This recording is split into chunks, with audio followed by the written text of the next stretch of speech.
Hey guys, welcome back to the channel. My name's Jim and I'm still working on my 2005 Tahoe. Today I've got the car all jacked up. I got the wheels off, did a little prep work here so I didn't have to bore you with that. I think you know how to get a wheel off. But I'm bleeding the brakes today, and I thought the brakes were going to be in pretty good shape, but once I got the wheels off they're not. So they don't look bad in terms of rust or anything like that, but the pads are well past it. And so I went to Napa and got some pads and rotors. But primarily I wanted to show you the brake fluid on this. So that's kind of become a pet peeve of mine through the years. I used to never replace brake fluid, and I was always, seemingly, always changing calipers. So as the years have gone by, I bought this nice little tool that I'll show you here in a little bit that makes it pretty easy for bleeding brakes, and I'm bleeding brakes almost on a yearly basis anymore, and my caliper replacement has gone almost to zero. So I highly recommend it. Bottle of Prestone, whatever brake fluid you want to get, typically what, $10, $12. Yeah, it's a little bit of work, maybe an hour, but you know, you got a couple benefits. You got fresh fluid all the time. If you have caliper replacement that diminishes or just ceases to exist, that's a good thing.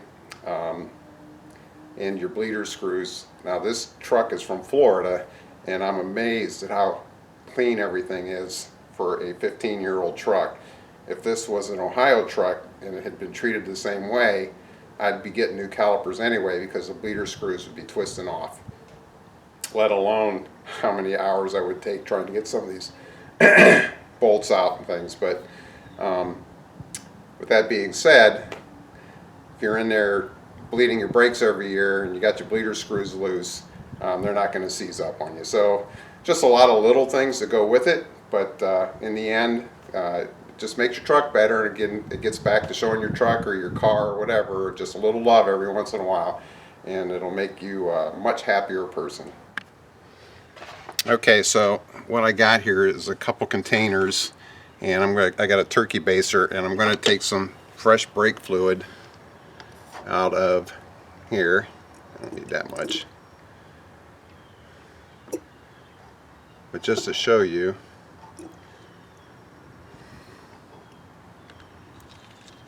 the difference between clean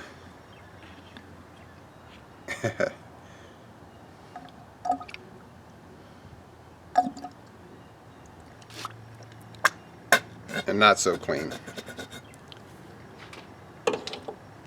And I think you can tell, I mean, this is probably remnants of original brake fluid, and you can bet that isn't helping anybody or anything, and every seal in your brake booster and your caliper is not benefiting from that. So like I said, the big bottle of brake fluid, it's maybe 10 bucks, 15 at the most, and replacing this at least every other year goes a long way to keeping your brake system in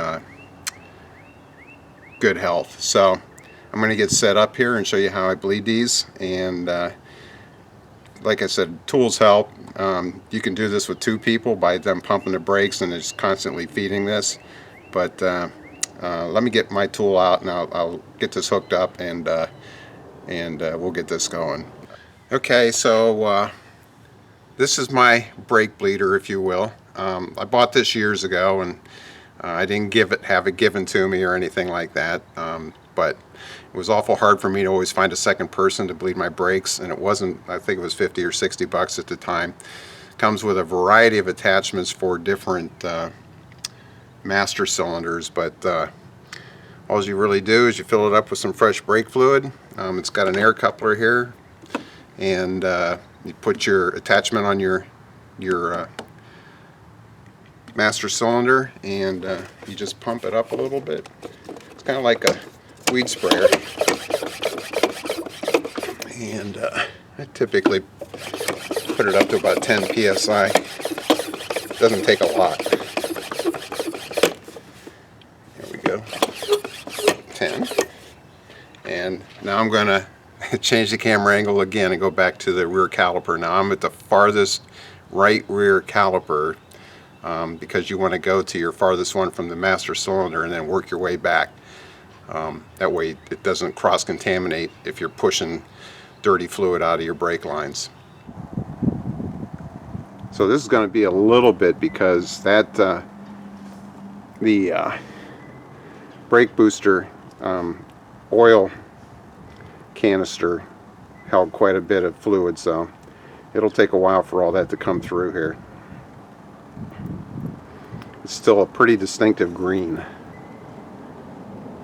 I've already, since I had this apart, I've got calipers, I've got a rotor, and I've got new pads, and I've already took the pins out and re-greased those, cleaned them up and re-greased them.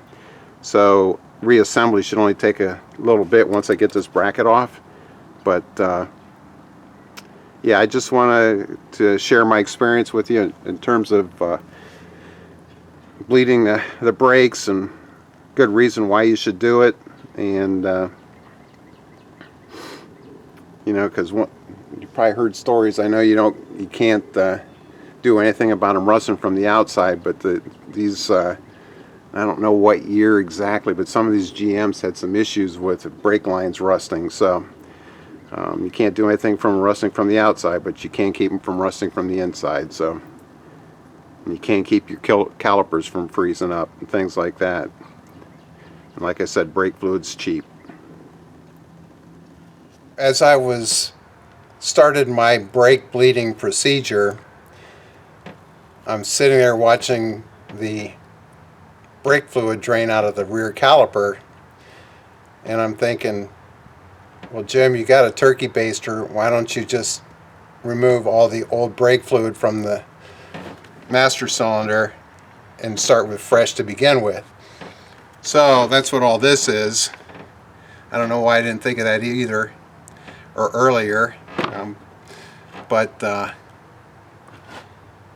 worked a lot better and didn't take as long for the fresh fluid to come through. I'll come down here a little bit. So I'm finished. So anyway, thanks for watching. If you have any questions or suggestions, please comment below, and have a nice day. All right, thank you.